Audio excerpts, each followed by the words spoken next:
tenha em paz. Conta o evangelista Mateus que naquela manhã Jesus caminhava em direção à casa de Jairo. E enquanto caminhava, grande multidão seguia o mestre. Quando num determinado momento ele irá parar a sua caminhada, irá fazer aquela pergunta que pareceu estranha: quem me tocou? De um modo geral, várias pessoas o tocaram. Ele estava rodeado pela multidão, mas o mestre irá referir: alguém me tocou de um modo diferente, porque eu senti que saiu de mim uma virtude, saiu de mim um poder. Ele olha e aproximadamente 2 metros de si está aquela senhora orando, ajoelhada, chorando. E ela irá dizer: foi eu que o toquei, porque eu tinha certeza que se tocasse as tuas vestes, eu ficaria curada. Jesus olha para ela e irá dizer: vai, a tua fé te curou. Ele poderia ter dito diferente. Ele poderia ter dito: vai, eu te curei, eu sou o mestre, eu sou o todo-poderoso. Mas ele quis colocar a conta dela a busca da saúde. Efetivamente, aquela mulher havia 12 anos, estava doente, com fluxo hemorrágico, consultaram os médicos da época que não puderam curá-la. Ela colocou então dentro da sua fé a possibilidade de se aproximar do mestre e a partir daí buscar a cura. E a cura que o Cristo promove naquele momento é aquela cura vinculada ao ser integral que somos, não tão somente a cura do corpo físico. Porque ao longo da história da humanidade, vamos observar que ora se fala em doença e saúde relacionada ao corpo físico, ora doença e saúde relacionada ao ser pleno, integral que nós somos, corpo físico e corpo espiritual. E o mestre então vem curar integralmente a criatura. Essa divisão está muito bem explicitada até na Grécia Antiga. Já 5 séculos antes do Cristo, existia a escola de Hipócrates, onde se dizia: não há doenças, mas há doentes, falando do ser integral que nós somos. Essa escola rivalizava com uma escola 2 séculos depois do mestre, também na Grécia, chamada a escola de Galeno, que dizia: em termos de saúde e doença, basta tão somente a observação do corpo físico. Essa ideia de divisão do indivíduo, ora ser espiritual, ora tão somente corpo físico, prevalece até os dias de hoje. Já que se nós vamos consultar um médico especialista, e se ele pode ser especialista de uma partezinha muito pequena do nosso corpo físico, ele pode ser um oftalmo, ver ali uma partezinha do olho, ele pode dizer: aqui saúde ou a doença. Ele pode ser um cirurgião de punho, de joelhos, ele pode pedir uma biópsia de um grupo de células, levar ao microscópio eletrônico e afirmar efetivamente: há aqui um câncer.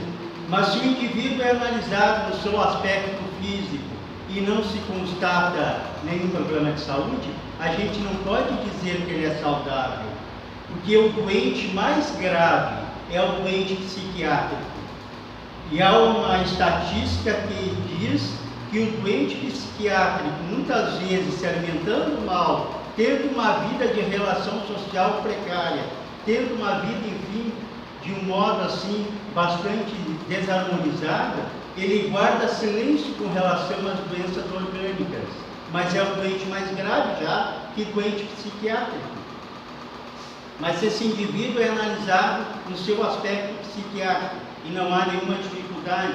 Igualmente no seu aspecto físico, a gente ainda não pode dizer que ele é saudável, porque presentemente na humanidade nós estamos ultrapassando por um período onde as doenças de ordem emocional estão muito presentes. Nós vivemos uma sociedade altamente comprometida nos seus aspectos emocionais. Mas se o indivíduo é analisado sobre essa ótica e não tem nenhum problema, psiquiatricamente também ele está rígido, assim como o seu corpo físico, nós ainda não podemos dizer que a pessoa é saudável, porque de um modo geral, todos nós aqui na Terra temos aquelas doenças muito bem estudadas e explicitadas por Joana de Ângeles Espírito e Espírito Hamed, que são as doenças da alma. orgulho, egoísmo, apego de ordem material, são essas doenças que normalmente se encontram presentes na humanidade terrestre. Quando se fala em saúde e doença, se lembra que até algumas décadas atrás se dizia que mais de 90% das doenças estavam fundamentadas em fatores genéticos. Mais recentemente, com os estudos, especialmente na área da biologia, se tem percebido que essa realidade está sendo enfocada de um modo bem diferente, porque está presente o estudo que demonstra a epigenética, trazendo consequências de saúde ou doença. E o que é a epigenética? O indivíduo tem os genes para a doença, mas ele vai desenvolver ou não a patologia de acordo com o seu pensamento, de acordo com a sua alimentação, de acordo com a sua religiosidade ou a falta dela, ou seja, de acordo com aquilo que a pessoa faz na sua vida, ele irá desenvolver saúde ou doença. Por isso que na nossa querida doutrina, nós falamos com muita frequência que nós temos o livre-arbítrio, né? Uma noite como essa, podemos estar nesta casa abençoada ou estar lá adiante, promovendo aqui a saúde ou a doença lá, nós é que escolhemos. Também, em termos de saúde e doença, nós percebemos que atualmente, especialmente nos estudos na área da neurociência, na área da psicologia, se percebe assim, a importância do pensamento em termos de saúde ou doença. Isso é ciência hoje demonstrando o pensamento na interação da saúde ou doença do corpo físico. Porque no ano de 1930, um esoterista americano chamado Francis Monfort publicou um livro chamado A Morte, Essa Grande Ilusão. E lá no capítulo 9 da referida obra, ele fez uma descoberta interessante. Diz ele que no momento da refeição, as pessoas que estão ali junto, fazendo a refeição, se elas têm um atrito, têm raiva, têm dificuldades no relacionamento entre elas, as dispepsias que advirão depois, o que são as dispepsias? A má digestão será muito menos em função da qualidade do alimento e muito mais em função de um envenenamento mental ocasionado pelo pensamento daquelas pessoas.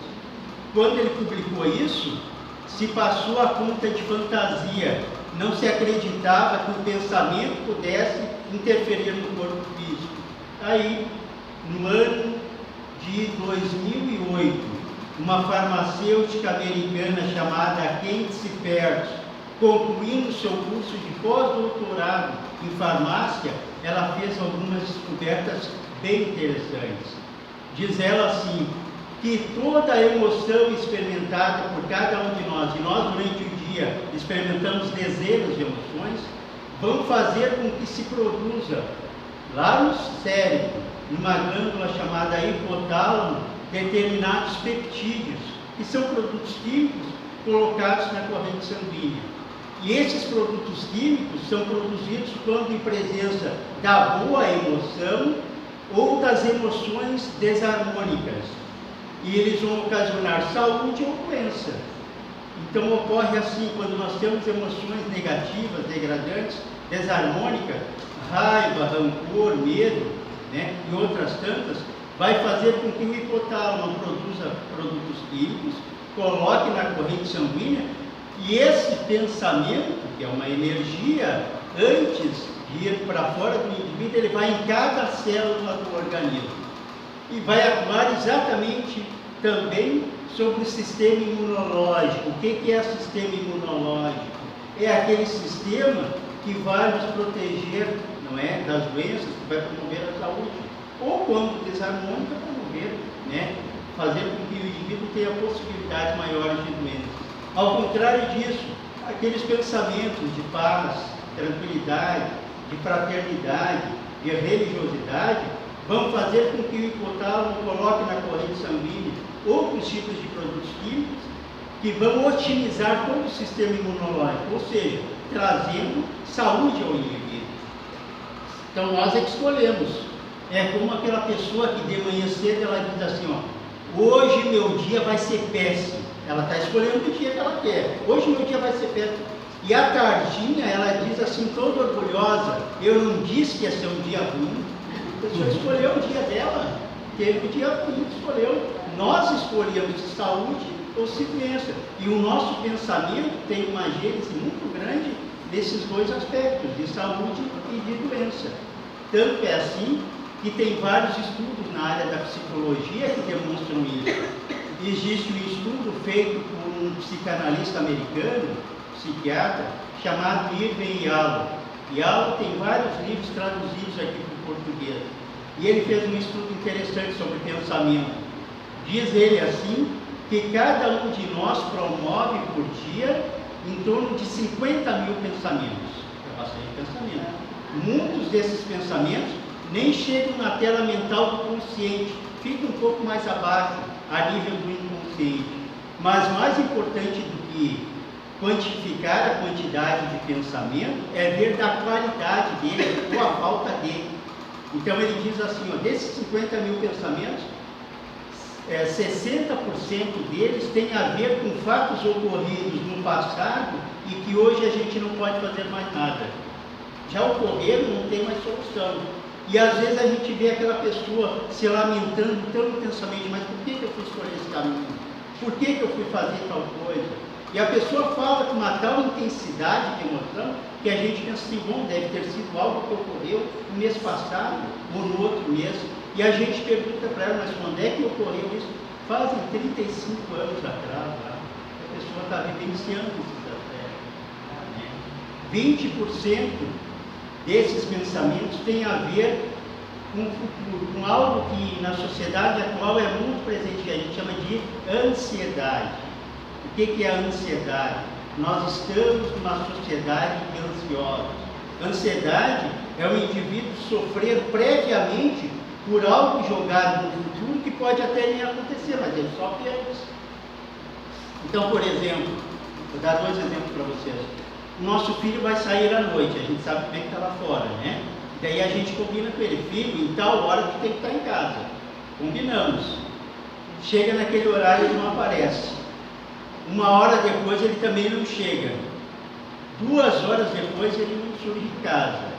Qual é o pensamento que vem? Não, ele deve estar tranquilo na casa de um amiguinho. Não, deve ter sido assaltado. Deve ter sido atropelado. Né? Isso é ansiedade, nós sofremos já previamente. Né? Ou então ansiedade também é bastante comum nas questões de doença. Aquela senhora, por exemplo, vai ao médico. O médico requisita uma série de exames, ela já começa a ficar preocupada. E para que tanto exame? Deve estar vendo alguma coisa, ela começa a sofrer. Né? Uma semana ela faz os exames, uma semana depois ela vai lá, busca o resultado, claro que ela vai abrir, né? Tem alguma coisa escrita em latim que nem sabe bem o que é.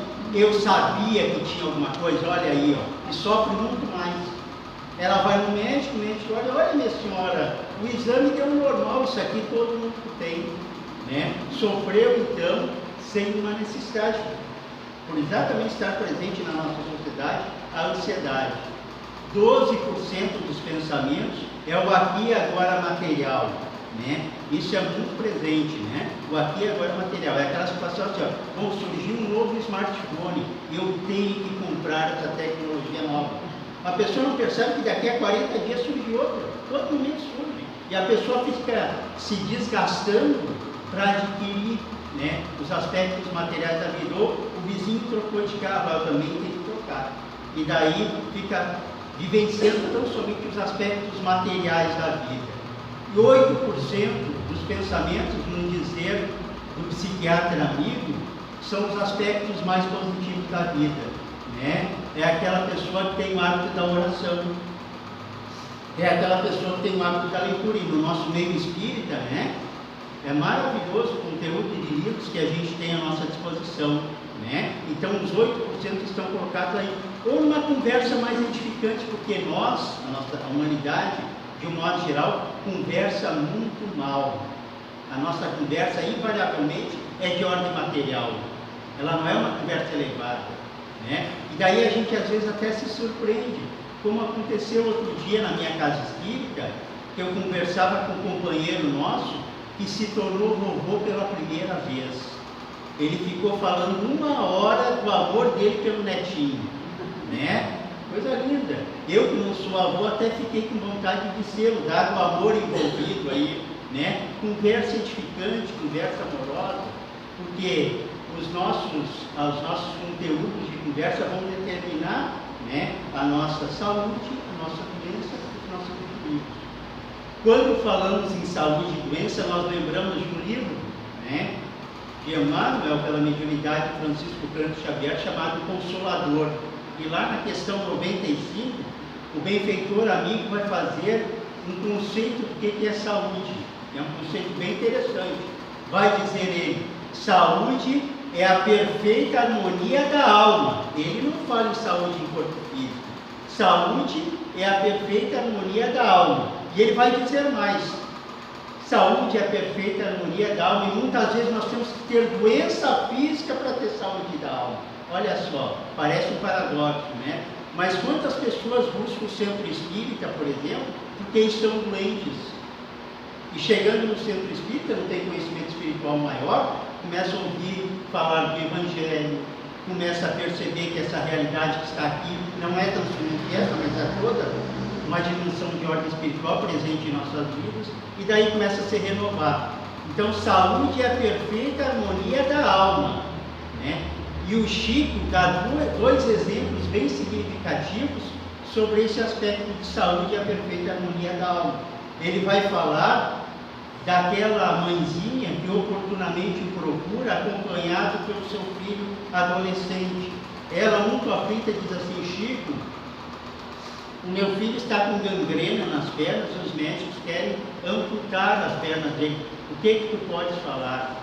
E o Chico disse assim: minha irmã, se os médicos querem amputar, siga a recomendação médica. Mas Chico, o meu filho é cego, surdo, mudo, não tem os braços, agora ele vai ficar sem as pernas. E aí o Chico diz assim para ela: minha irmã, este teu filho, nas últimas 10 encarnações ele se suicidou. Então ele está criando um automatismo para o suicídio. E cada vez que ele se suicida, ele vai limitando o seu corpo físico. E agora, apesar de ser surdo, cego, mudo e não ter os braços, ele já está pensando um modo de encontrar uma ponte e se jogar de lá. Então a gangrena é o remédio para ele, a amputação é o remédio para ele. Porque daí ele vai ficar de cama e não vai ter como buscar o suicídio. E ele implorou antes de vir para essa vida que não deixasse se suicidar, né? Então, na verdade, aquela doença é um medicamento para ele, ser espiritual que todos nós somos, né? E o Chico dá um outro exemplo, né, de que saúde é a perfeita harmonia da alma.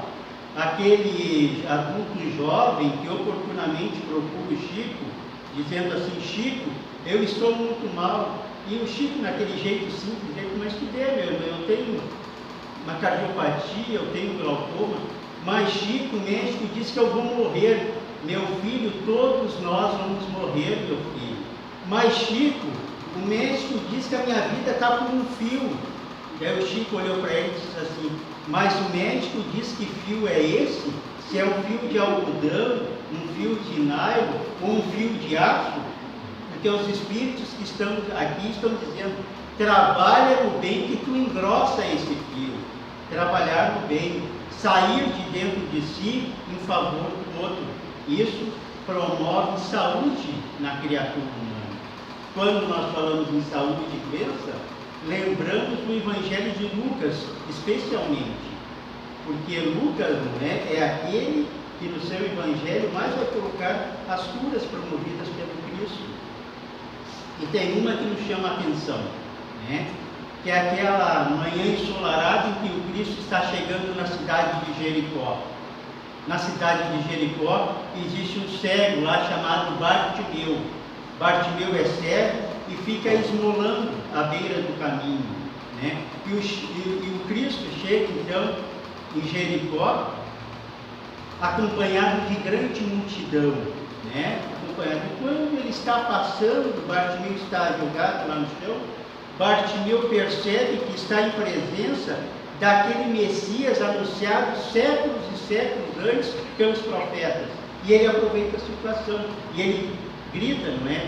Jesus, filho de Davi, tende misericórdia de mim. E o Cristo vai passando por multidão. E ele grita mais alto: Jesus, filho de Davi, tende misericórdia de mim. E o Cristo vai passando, e ele vai gritando. E aí os discípulos do Cristo vão lá e dizem: pare de incomodar o mestre. Jesus percebe aquilo. Quando ele percebe, ele para a sua caminhada.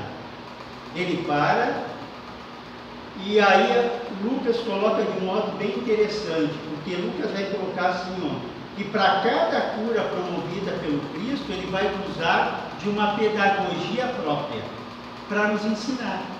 Então, o Cristo para rodeado de multidão. Bartimeu é cego e está jogado lá. O que seria mais óbvio? O Cristo ir até Bartimeu para ajudá-lo. Mas o Cristo não faz isso. O Cristo chama Bartimeu. Por quê? Porque se ele fosse até lá, estaria reforçando as impossibilidades daquele homem. Ele não tinha nem forças para levantar, só reforçaria isso. Então, Cristo chama Bartimeu para junto de si. E daí, Lucas é extraordinário ao dizer da passagem. Vai dizer ele assim, ó: Bartimeu levanta, tira de si a túnica e vai em direção à multidão. Olha o sentido psicológico disso. Bartimeu levanta, dizendo com isso que quando nós queremos buscar a saúde, a gente não pode ficar jogado lá no chão. A gente tem que reagir. A gente tem que ir em busca da saúde. Então Bartimeu levanta, tira de si o manto, a túnica. O que é o manto ou a túnica? É aquilo que me esconde, que não me mostra.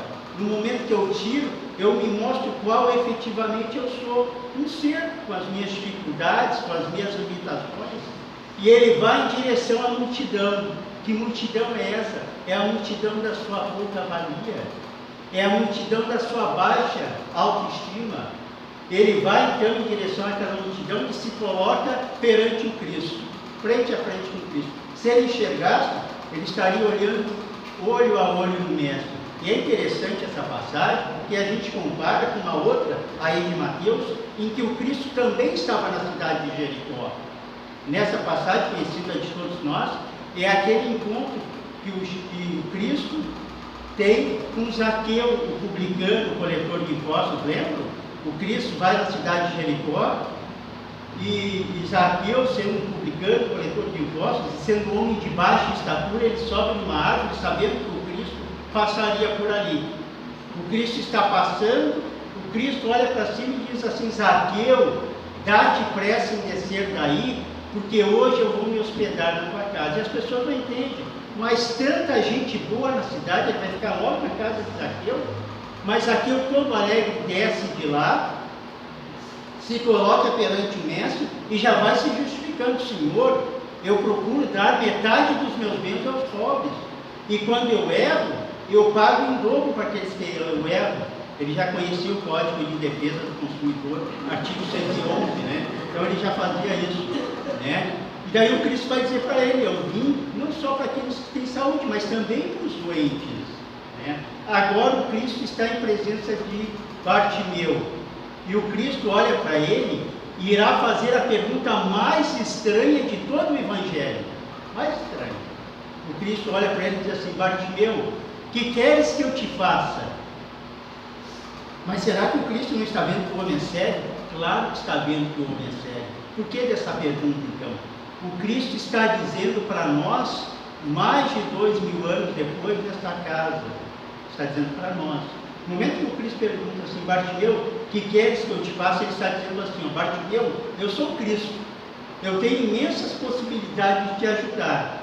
Tu tens as tuas carências. Entre tudo aquilo que eu posso te dar e aquilo que tu necessitas, o que tu queres? Tu escolhe. O Cristo está dizendo para nós hoje. Nós estamos numa casa espírita. Aqui tem toda uma espiritualidade superior que pode nos dar fluidos em abundância. Entre tudo aquilo que os bons espíritos podem nos dar hoje e aquilo que cada um de nós necessita, o que nós queremos? Porque se nós sentamos ali e não acreditamos em nada que está sendo dito aqui, eu vou receber nada ou quase nada. Se eu sento ali e fico pensando no que eu perdi lá fora para estar aqui, eu vou receber nada ou quase nada. Mas ao contrário disso, se eu sento ali com fé, com confiança, com certeza que a espiritualidade vai efetivamente me ajudar e me amparar, eu vou receber em abundância. Então era isso que o Cristo estava dizendo para Bartimeu. Bartimeu, o que queres que eu te faça? E aí Bartimeu foi muito esperto. Ele disse assim: Senhor, eu quero voltar a ver. Ele não disse que queria enxergar. Coisas diferentes. Ver e enxergar. Nós enxergamos quando essa luz bate lá no cristalino, vai a informação pelo nervo óptico, lá numa região do cérebro chamada occipital. Daí a gente enxerga. Mas ver é diferente. Ver é perceber a realidade espiritual junto de nós. Ver é perceber que nenhum de nós é um coitadinho que está jogado na vida, não. Nós temos Deus na nossa caminhada. E com fé nós conquistamos essa tranquilidade necessária para caminharmos em direção ao Cristo. Então, no momento em que o Cristo impõe as mãos, cura, não é? Recobre, readquire a visão Bartimeu, e o Cristo vai dizer, como diz para aquela mulher no início da nossa conversa: vai, a tua fé te curou. E é importante que Joana de Ângeles, fazendo referência a essa cura do Cristo, vai dizer que o Cristo não curou todas as pessoas que cruzaram seus caminhos.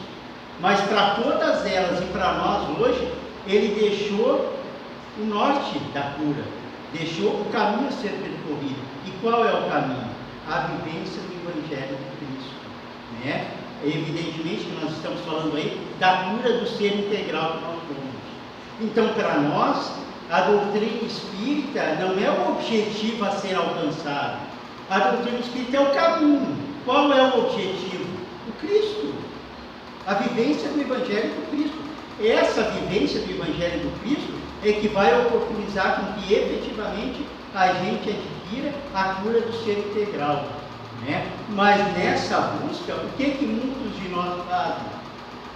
Muitas pessoas fazem assim, por exemplo, está doente, ela vai no médico. O médico prescreve medicamento, a pessoa toma. Mas muitos agem assim, está doente, vai no médico. O médico prescreve medicamento, a gente compra, põe lá no armário o medicamento, fica olhando para ele e diz assim: me cura. E o medicamento não vai curar se a gente não tomar ele. E o que muitos fazem? Pegam aquele grande, entre aspas, aqui, medicamento que é o Evangelho, né? Põe lá na estante e fica olhando para o livro: me cura, e ele não vai curar se a gente não colocar em prática, se a gente não vivenciá-lo. Este é o convite que nós fazemos aos nossos queridos irmãos nesta noite abençoada. Muita paz a todos. Vou convidá-los então, neste momento, para fazermos a prece, encerrando este primeiro momento do nosso encontro. Pensamos todos nós naquele Deus de misericórdia e amor, e vamos dizer: Senhor nosso Deus, Pai de nossas vidas, Jesus, nosso Mestre, nosso modelo de guia, nosso irmão, bons espíritos que aqui se encontram, nos voltamos a Ti, Senhor, profundamente agradecidos por tudo e por tanto que o Senhor tem nos dado, especialmente por essa oportunidade de estarmos nessa casa abençoada. Obrigado, Senhor, mas permita ser conosco, Senhor, na nossa caminhada, para que possamos sermos criaturas melhores e, com isso, transformar a nossa realidade. Que a Tua paz, que o Teu amor permaneça entre nós, agora e sempre, que assim seja. Muito obrigado, Senhor.